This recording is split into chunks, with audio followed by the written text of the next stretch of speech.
Welcome to ELA Radio, where we tune into all ways of knowing. I'm your host, Laura Lynn, and joining me today is Daniel Sanderson. Author and founder of PlankSip, Daniel bridges classical philosophy with modern science. Welcome, Daniel.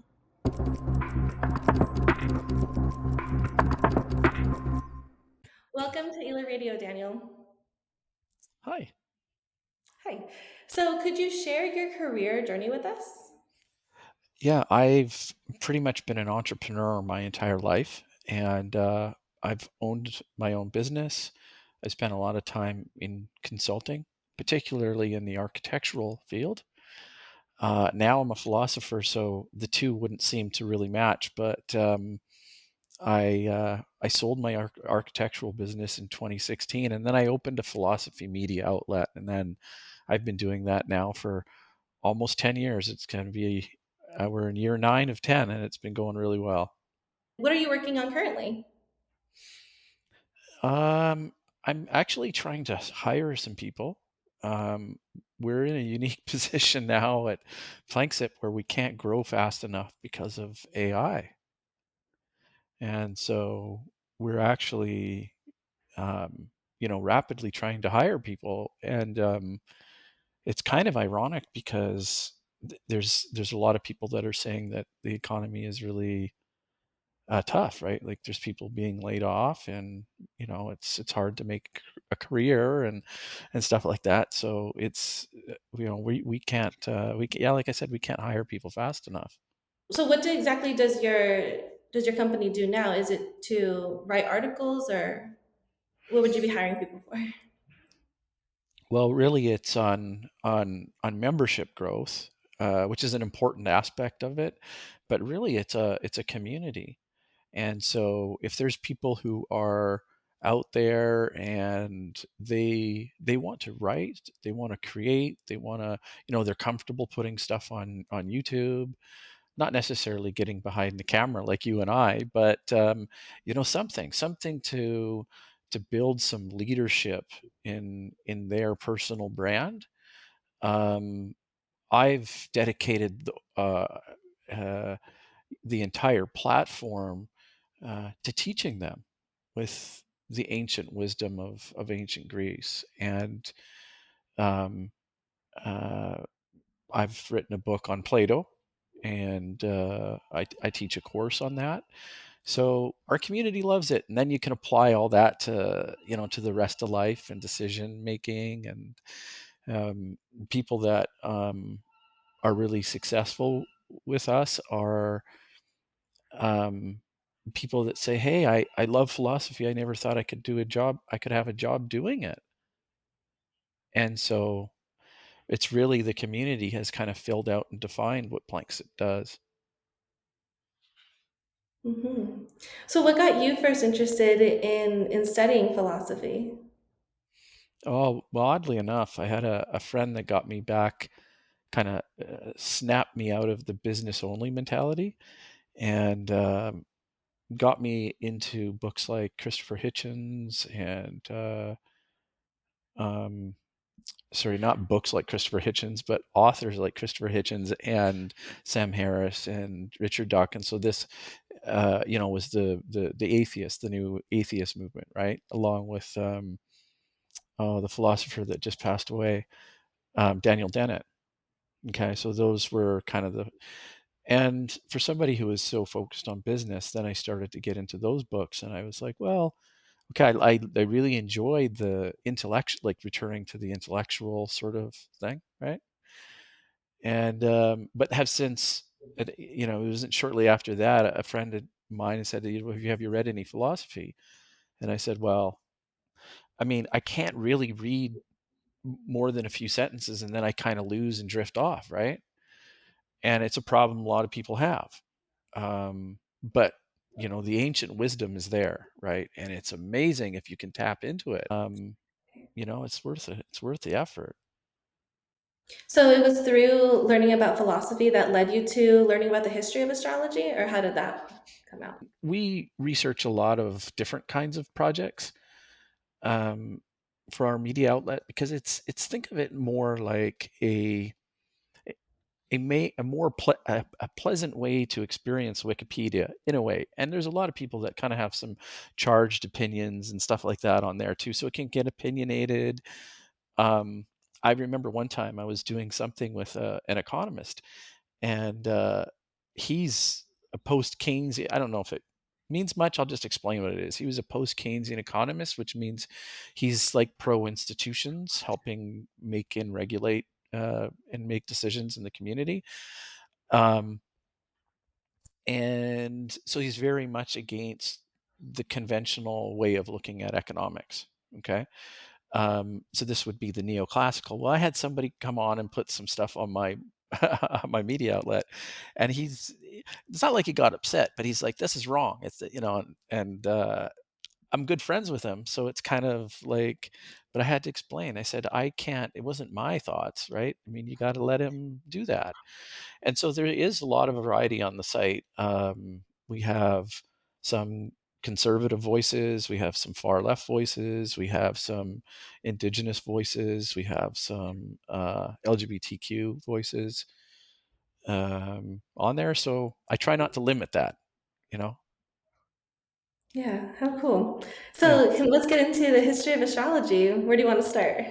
Well, you got to start in Mesopotamia, and I'm not saying that it didn't exist in any sort of like form or understanding, because as soon as I think like one thing I really want to stress with anybody listening is that in science and in philosophy, okay, so where the specialty I'm going to talk about, um, we almost it's like a bird forgetting that they have wings.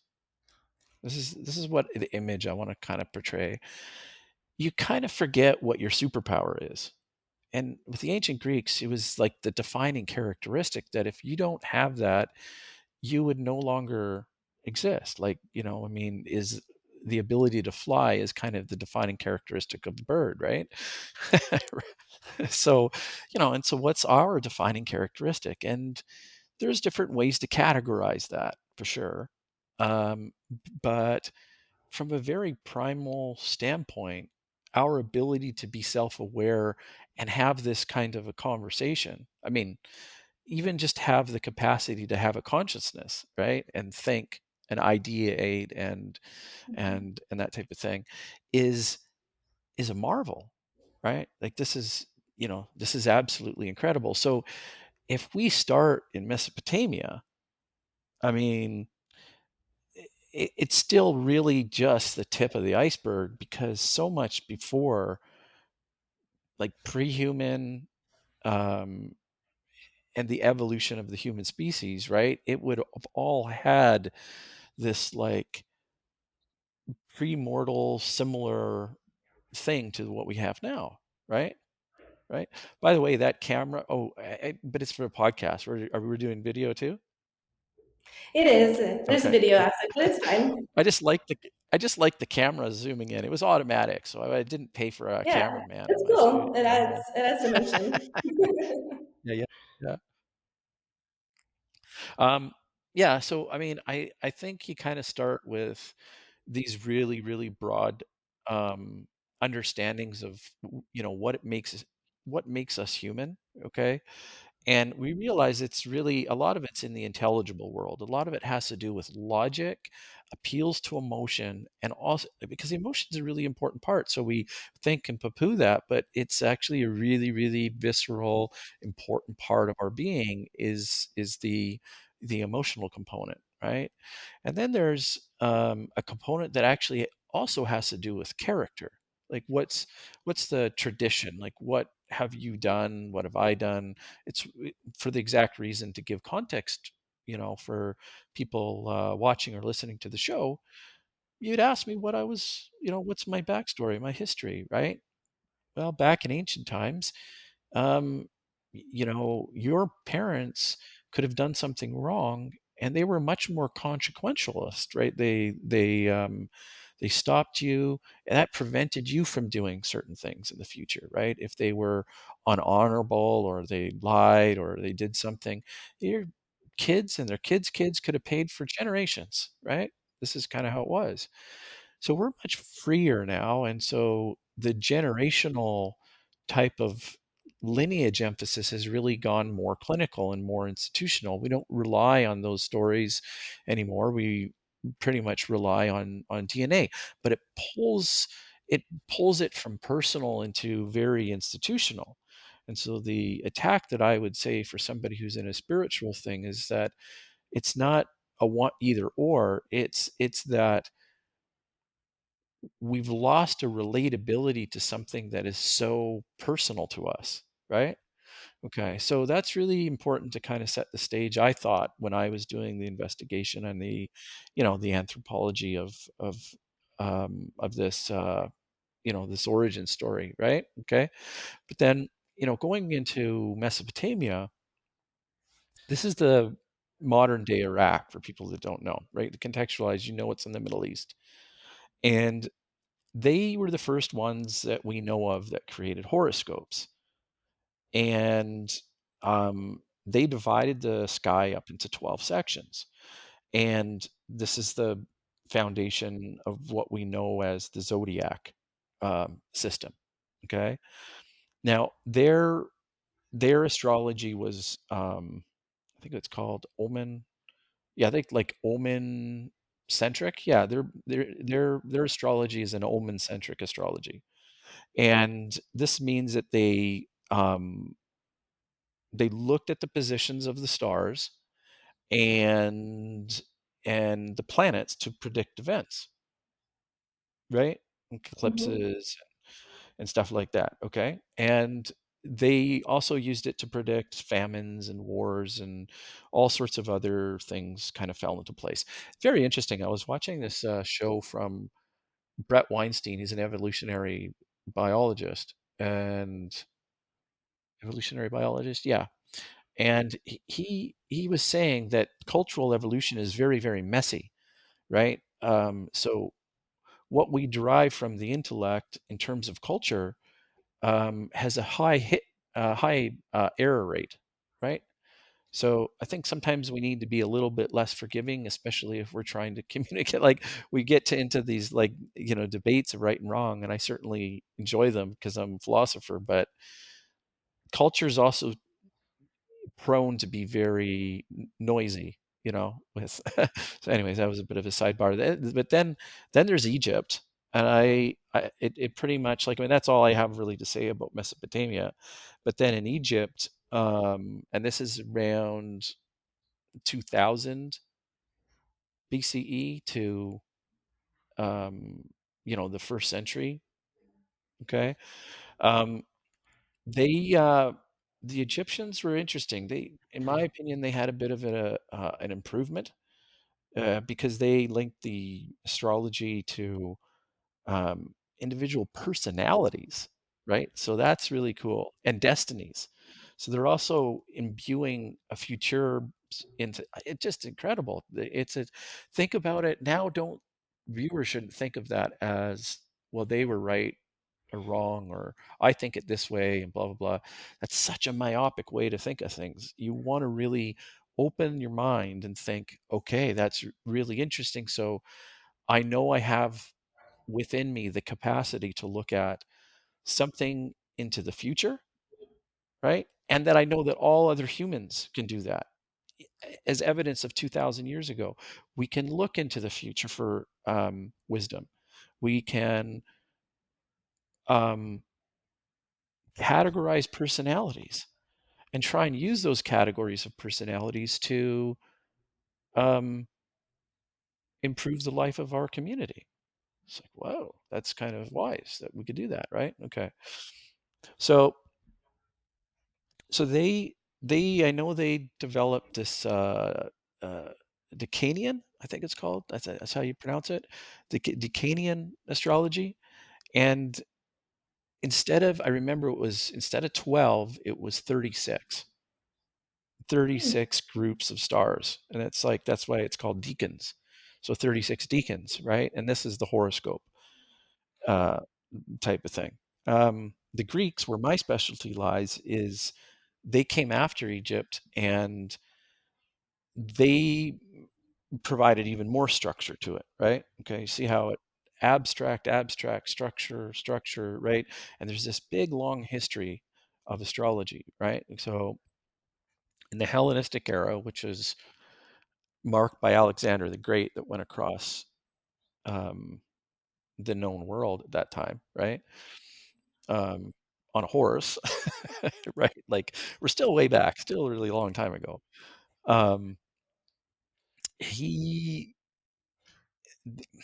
it gets more technical because now there starts to be some like scholars that start to get involved. They're like, hey, we went on this gig. So like Ptolemy from the second century, he wrote a lot of texts on astrology. Um, and it really shaped the Western astrology for hundreds of years, right? Um, I think that astrology shifted from the predicting of mundane sort of astrology to like individuals, and uh, that's when birth charts became a thing, right?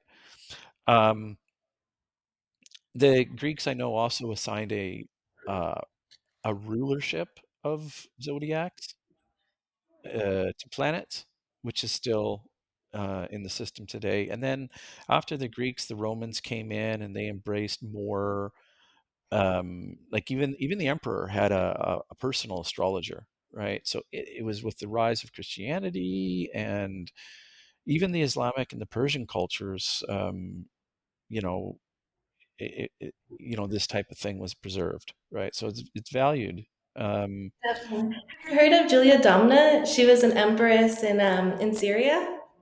oh, really? Okay. No, So tell she's me from about. Syria, and she became an empress for her in the Roman Empire. But anyway, she when she was 17, a fortune teller came and told her that she was going to be a queen, and she didn't believe it. But then Septimius Severus, he's from Africa, and he was looking for a wife, and they said, "Oh, this woman had this in her birth chart. You should make her your wife." And so he did, and they ended up becoming the emperors. Like they had to go through this like 5 year time of just battling to get on top, and it ended up being a very prosperous empire for until he died, and then it kind of crumbled once his kids took over. But I thought it was interesting that it was through astrology that she was singled out and became the Roman empress that people don't really talk about. Yeah, yeah, yeah. Amazing. Like, and it's. I, I mean, you could joke and you say, well, at least it's better than back then there's like the tendency towards coupling through families. And, there's evidence of a little bit of the incesty thing going on, right? So, I mean, this is like a super upgrade. Right? Yeah, super Yeah, upgrade. Um, and then I'm trying to think, well, modern astrology, that's a little bit more, well, I don't know if you are a modern astrologist. Is that what I if I am. brought you to a party and I'd say, this is my friend, she's a modern astrologist, I'd say that? Mhm. Yeah. Okay, there we go. I live in Canada, so I don't know if we hang out, but Yeah, I'm over here in LA. oh, okay. Yeah, yeah. Mhm.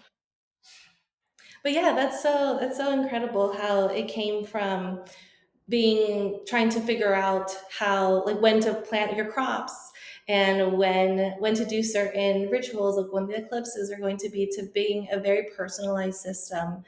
And let's get into your astrology if that's okay with Uh-oh. I'm you. a little nervous. I might find something dark and in there. Well, I feel like that's the cool thing about astrology is that you get to see the light and dark parts of you, and you get Yeah. to really dig into who you are and the way it's like a little map for a personal quest. So that's Okay. why I enjoy it. Um, Okay. so so what fuels your creativity? Like I'm just gonna, it may not sound like an answer. It's a kind of a poor excuse for a philosopher, but my creativity does. Like I my it's knowing something. Like you say creativity and I think muse, and I know what muse is. And the world opens up because I go to a museum and I'm like, museum, muse, oh, and the art on the wall is like angels or these beautiful women flying around in this old art piece, and they're representing an artist's muse. And so the feeling is one of adornment, and it's like, so once you start to feel that, um it's addictive too, right? They're like, oh, I want to hang out with her more often, Yeah, you know I think I and see this more in your rising sign, which is Sagittarius. And so Sagittarius is they exactly how you described it. Actually, they're always looking for inspiration. Everything in their like ordinary lives, I feel people would say is mundane. Sagittarius rising see as an adventure or some kind of mystical aspect. And so, like, going to a museum could be somebody's idea of something that's boring, and how you just described it, it could be something that's awe inspiring. You also have Neptune here, and Neptune is a very optimistic and imaginative sign. So, would you say that that you have your muse sometimes comes from within, from your imagination? oh yeah, I think that's the only place it comes from, because it's I don't think anybody else would admit that it was theirs. Yeah. The also cool thing about Sagittarius risings is that they are teachers, they are philosophers, and so it's really interesting how your career kind of led you in this way through this rising sign, which is the way that I like to see it, which not all astrologers agree with, but the rising sign, I see it as something that's within, that's like your inner world, like the ruler of your inner world, whereas the sun sign is the ruler of the outer world. And you have the sun sign um, in Virgo. And Virgo in the ninth house, which is also a Sagittarius ruled house. So it's again lighting up, and Virgos are about giving. So would you say that your company is geared towards giving knowledge to others? Oh, I mean, that's the whole thing it's doing, really. Hmm. And it's trying to change it from saying that we want to be the full dispenser of knowledge, the Pez dispenser, if you like, to every member is a Pez dispenser of knowledge, right? Wow. Like, I'm so amazed, and we should really be amazed that there's a constellation of energy between your two ears that is the most complex biologically known structure in the universe. Yeah, We've it's got, so incredible to think about. you know, I, we could, there's so much we could do to unlock our potential as a species if we work together. Definitely. So that's what the model of our media outlet is, right? Mhm. Yeah. Virgo is also a very grounded sign. So would you say that by learning about philosophy and being able to share it outward, that that's what grounds you on a personal level? Yeah, probably. And I also thought of a joke, because if I went to the Disneyland there, you got one in LA, right? Hmm. I don't I like to stay on the ground. I don't need to go on the roller coasters. How I'm good to funny. watch. Yeah, that's a Does that make very me grounded? Virgo thing. All right. So now we're going to shift over to education. And so, how were you like in school growing up? Oh, I tried to avoid it as much as I could, I think, you know. Hmm. So, not something I'd recommend to my children. They've done much better job going to school. Um, but yeah, I always had other things to do that were more important than school. Um, but I'm glad that um, I educate myself, right? Got a Hmm. very curious mind. So how would you like what would make school more appealing then, like with your curious mind? Like how could have school have helped you that curious mind? I gave a I think I wrote a paper on this at one point because sometimes when you think within the confines of where we're at in society now, you can kind of run up against dead ends, or as a Plato's scholar would call it, anaporia, which means it just kind of ends in deadness and nothingness. Like there's nothing that I could give in terms of advice that would actually make sense. And so what you can do is expand your imagination on this and say, um, say for example, and you get to play into a couple different narratives here, but I'm gonna pull you down one narrative that there's the not so much on climate, but let's say there's some resource issues that will affect um, your community, your state, and your country, same as mine. Okay, let's say that's going to happen, and our children and our futures are going to be one where we have to be a little bit more individually resourceful.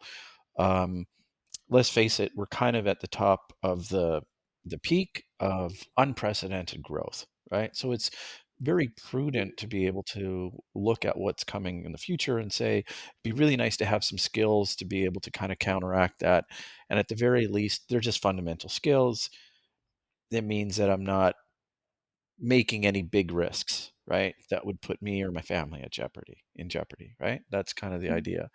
So you can kind of approach you can approach life in that particular way, and if that's the case, I'm imagining, so it's a total imagination thing. This is like, okay, you're Yeah. sitting there and Plato comes up with this idea. He's like, "Hey, wait a minute. Why don't we make a sun outside of a cave and then pretend you have to come down, from the light to the cave, right?" And it's sort of like, "Yeah, that's a really good idea. I like that light analogy. Like it means like perfect goodness or something like this, right?" And the cave is like, "Oh yeah. Oh, why don't we chain them up and put them down on the bottom, right? We'll do that." Okay. What I'm doing is coming up with one of those.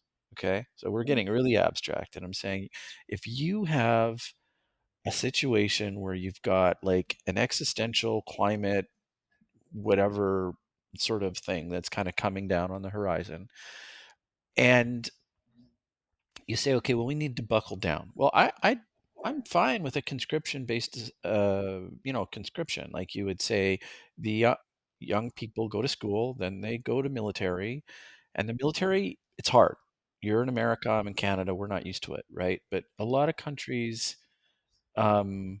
like in Israel, you just go to the military, right? Mhm.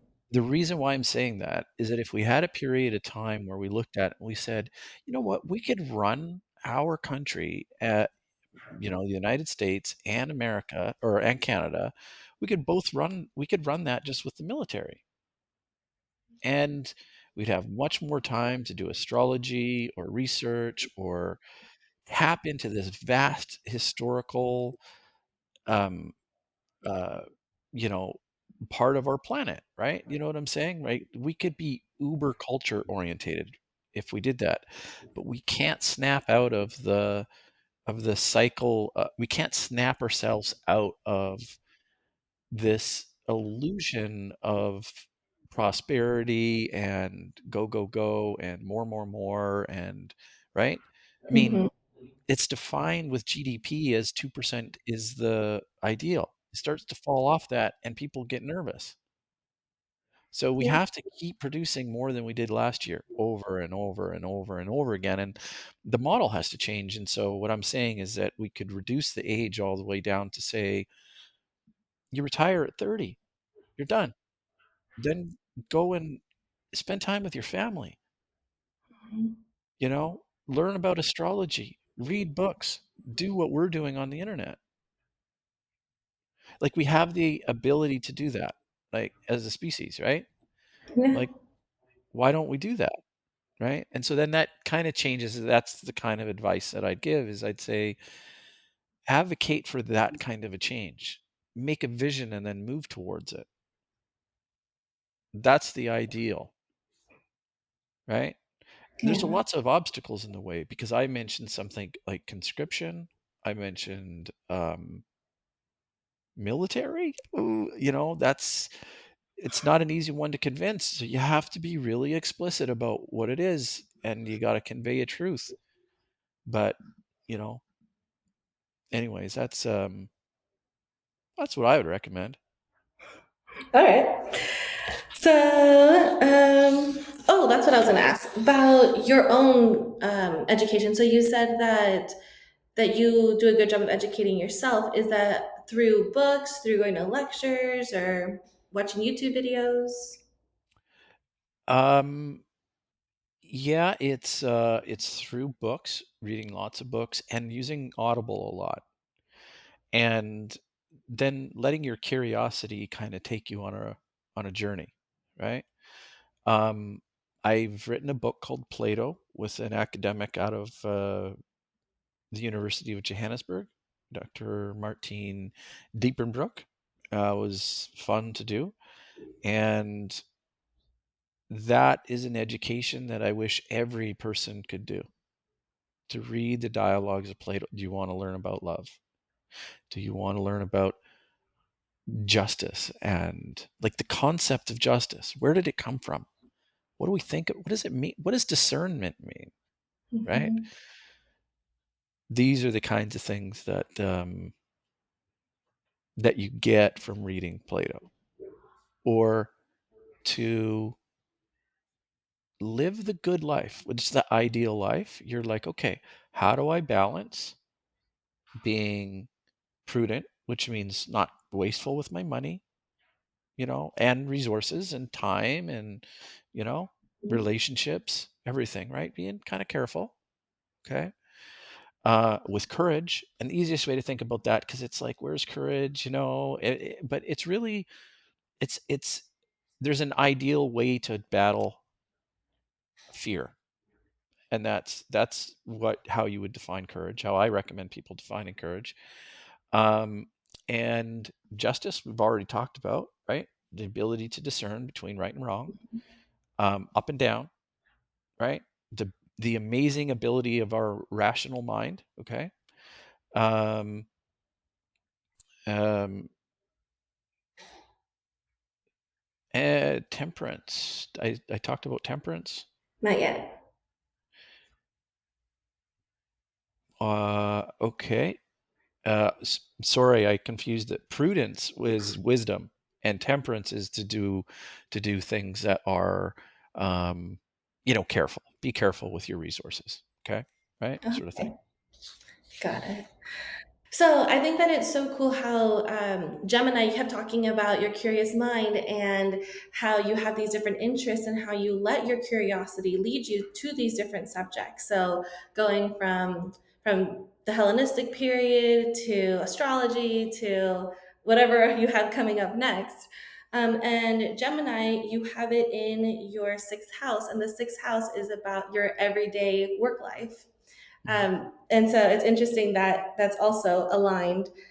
Then Aquarius is in the second house. So Aquarius is looking at society from a bird's eye view. So would you say that that's what you do?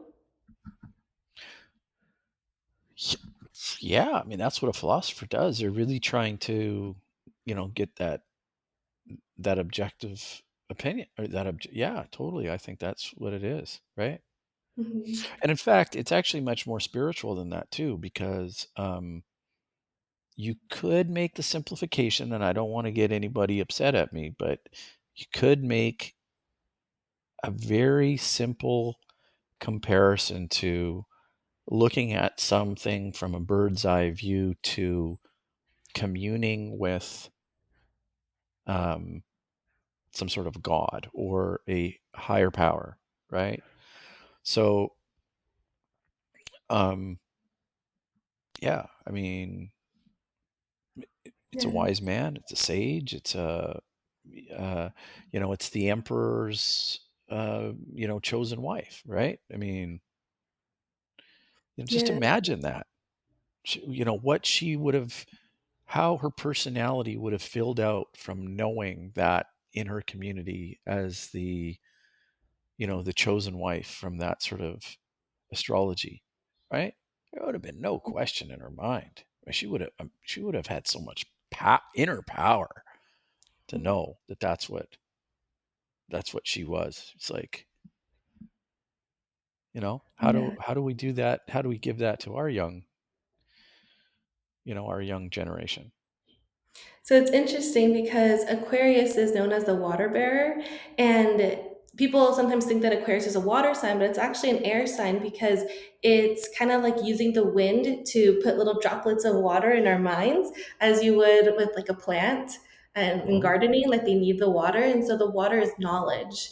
And so by sprinkling the bits of knowledge on our youth, with the intention that they are going to grow in and support humanitarian efforts. that's beautiful. Yeah. No, that image is really beautiful. Mhm. And you have it in your second house, and the second house is about bridging the spiritual into the physical. And so I feel like that's what your company's doing as well, bringing Hmm. out the knowledge and sprinkling it on on everyone who comes in contact. The last air sign is Libra, and you have this in your 10th house. The 10th house is the house of legacy and reputation. And you have Mercury here and Pluto. So Pluto's about transformation, and Mercury is the way that your mind works. So, do you have an analogy on how your mind works? Oh, do you have any hints for me on it? So, some people have said that their mind's like soup, where they don't really know what's going to come out, but when it comes out, then it makes sense. Other people have said that their mind's like a bookshelf, where they see everything that they need to do or things that they hold dear, and it's just about getting the book off the shelf. Other people have said a computer, like a filing system. I hate to play um, a given answer that sounds like a copycat, but I think I've discovered something in Plato that really was was the way I was thinking, and it's taught me the limitations of my thinking, right? Um, and it's taught me how to actually expand my thinking. And because I think the reason why I grab onto that is because that kind of thinking has been loved and adored and studied for 2000 years. So when I feel such a friendship with that thinking, then I can go and read something from a romantic poet, Shelley, for example, right? And there's this dialogue between the two of them, and I feel really intimate in that sort of way. And I can feel that I'm experiencing the cultural references to the maximum, right? So it's kind of fused with my identity in the way I think. Um, and a philosopher is always going to try and um, put computing ideas together. I mean, I just watched something with Jordan Peterson earlier today, and I think he's great as a psychologist. He's really great. He was trying to say that you can take two competing ideas and pull them together and have them wrestle with each other, right? Mhm. And so the definition of what is you and what is me, kind of like that identity can kind of change, but this, these compacting ideas are kind of at war with each other in a way.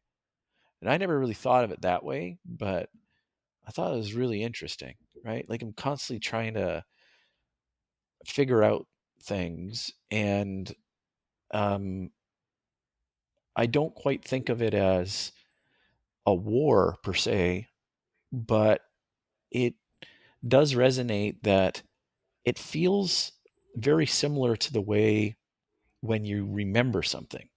So, and I think this is what Plato was talking about, because he called it like this realm of recollection. Like all the information's out there, right? All the patterns out there.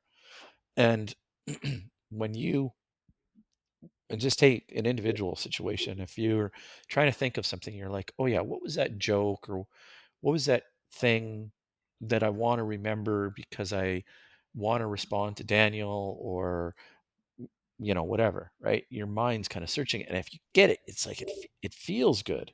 It feels there's something that it feels like to remember, right? And I teach this in my course. I say this is really what I think Plato was talking about. He didn't articulate it that way, and we've really advanced in 2000 years, but that's what I think he was describing, is that it feels like something to remember, right? And so you're actually trying to build heuristics through life, right? Try and build things that you can pull the bookshelf off the book off the bookshelf. Even you say, well, what was that? What was this? What was that? What was this? There's so much information, right? So I think this is going to be a skill of the future. To be able to access stuff intelligently, right? And that's how my mind's constantly working, I guess I would say. Can I You ask know. you a question? Mhm. So in the first section, you'd asked me about, you said some astrologers may not agree. That's fascinating because there is a structure that a group of astrologers would get together and say, I mean, you guys would talk astrologer talk, and you know, there'd be a lot of overlaps, right? Like if Definitely. if you went and you said, I want to take this Daniel file over to, another astrologer, and just like a physician, you'd describe, and you'd say, hey, would you come up with the same thing, right? And there's a lot of overlap, isn't there? Yeah, I would say like Okay. 99% would be overlap. The difference though with that in that question, people say that the rising sign is like a mask that we have, like for our perspective. So I guess it could be seen as the inner world, but it's more about like how you mask who you are when you interact with others, and that's what the rising sign represents. Whereas I see the rising sign of the ruler of the inner world. But I think that's Like, like the main one that people would disagree with. Everything else is very structured, and I think that if someone else were to read it, there's a sense of intuition that comes into play, and that we're going to get into that next. But okay. um, they, I think that that's like the only difference when reading a chart. These intuitive bursts come up when reading a chart, and you say things that you wouldn't know just from reading it, and it's hard to explain. So that's also what I'm going to be exploring here on the show. Oh, cool. So what's your relationship like with nature? I live in a forest. Hmm, how Yeah. beautiful. Has nature ever taught you a lesson? Oh, yeah. I mean, like the biodiversity in nature is just so abundant. Do you know that it's like um, millions of questions sitting out there. There's a famous he's a naturalist and a biologist, I think, E.O. Wilson, entomologist, right? Mhm. And it's amazing, right? Like we have so much nature that we have no clue about. Not a clue. Yeah. The fact that people are still finding new species, like, Yeah, just we blows haven't my mind. even yeah, and he actually had a way to come up with how many there are, how many Wow. undiscovered species there are, right? And it kind of makes sense from a scientific standpoint. You have a geography around the world, and you can kind of know per density how many and stuff like that. And it's this big range, like from you know 4 to 40 million or something like that. But still, it's a range that you're like, wow, as many as like even 4 million, right? I mean, Yeah. probably it's somewhere in that range. And but it means that we don't have enough interested people interested in going out and just cataloging it. So that goes back to my point I'd said earlier. I mean, you imagine a society where, you know, we you'd have kind of like a military that could just run things, and then so many of your productive thinking years could be out not pursuing your dreams, but like investigating, right? Like it's needed to do that sort of thing. Yeah.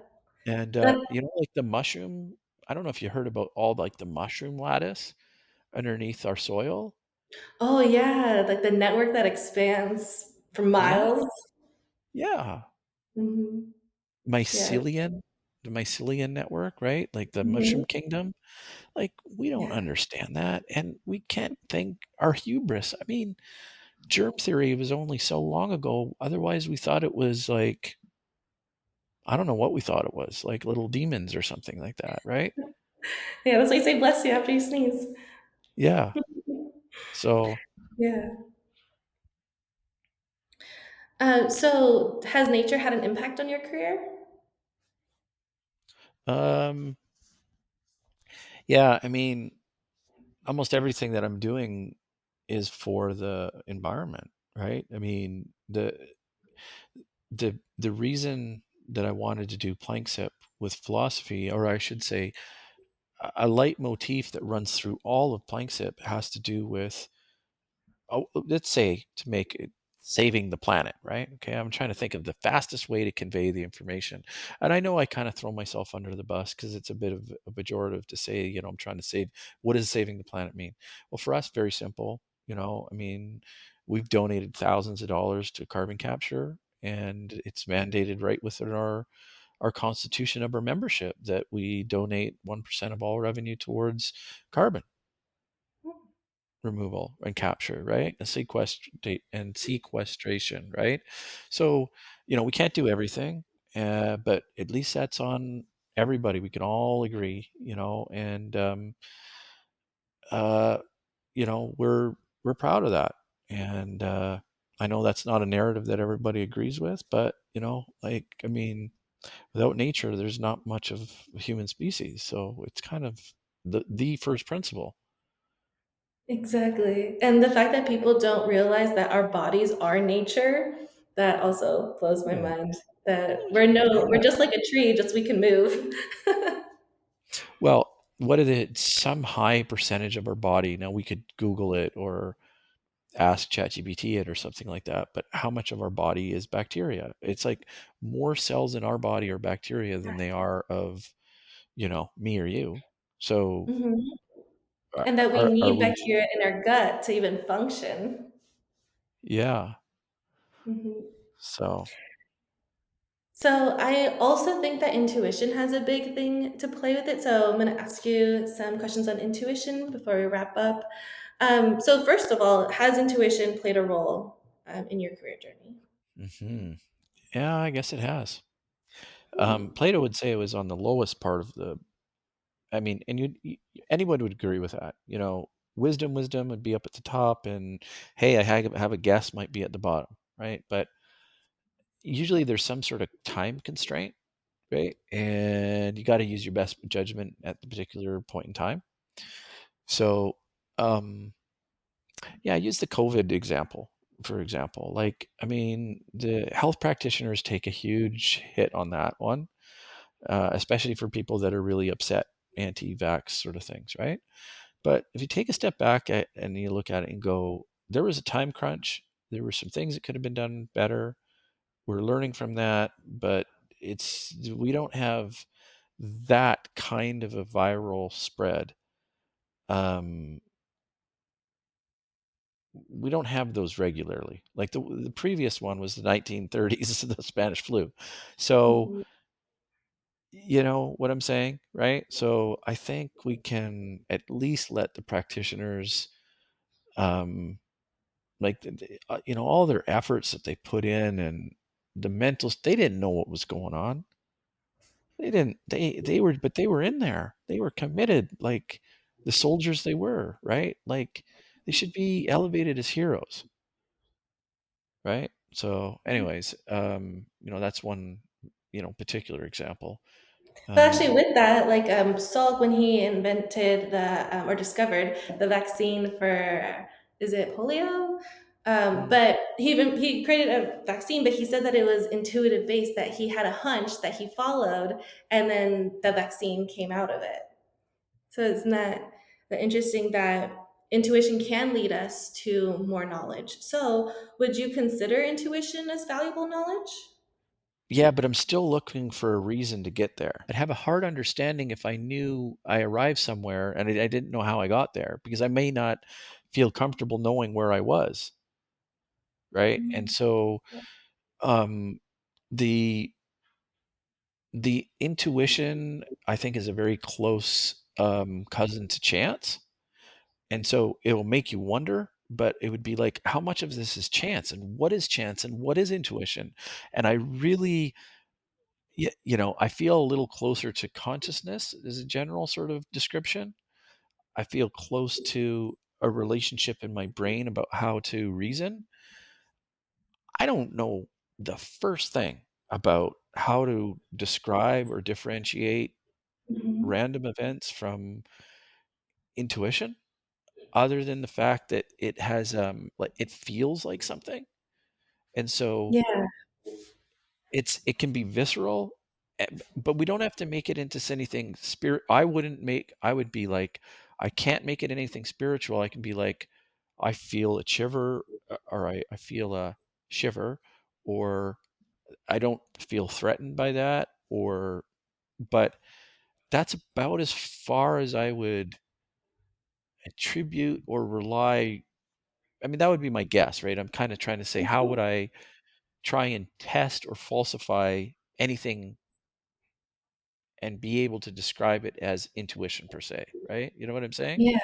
I think it has to do with the fact that we've been learning how to be critical thinkers for a long time. But there is no school for intuition where we can learn how to differentiate, how to discern what is chance and what is intuition. So, should intuition development be taught in schools? But that's the thing, though. I don't know how to teach that. No, like there are people out there that know, like I've been reading a lot of books. I'm doing my dissertation on it. I'm looking at I'd if love to know how to intuition. teach.